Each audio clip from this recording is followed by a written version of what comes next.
अर्थसहाय्य देण्यास बीएमसीनं नकार दिल्यामुळे बेस्टची आता आर्थिक कोंडी झाली आहे। महापालिकेनं हात झटकलेत, त्यामुळे तूट भरून काढण्यासाठी बेस्टकडे अन्य पर्याय नाहीये।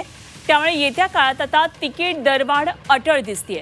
सध्याच्या किमान 5 रुपये भाड्यामध्ये आता 2 रुपये आणखी वाढण्याची शक्यता आहे, अशी माहिती सूत्रांकडून येते। त्यामुळे येणाऱ्या काळामध्ये बेस्ट बसचं तिकीट वाढणार आहे आणि मुंबईकरांच्या खिशाला कात्री लागणार आहे। मुंबईकरांसाठी अत्यंत महत्त्वाची बातमी आहे। बेस्ट बसचं किमान भाडं आता 2 रुपयांनी वाढण्याची शक्यता आहे।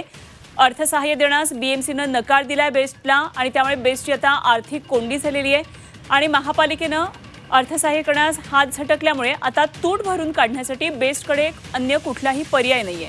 त्यामुळे येत्या काळात आता तिकीट दरवाढ ही अटळ दिसतेय। सध्याचं किमान भाडं हे 5 रुपये आहे। या किमान भाड्यामध्ये आता आणखी 2 रुपयांची वाढ होण्याची शक्यता आहे।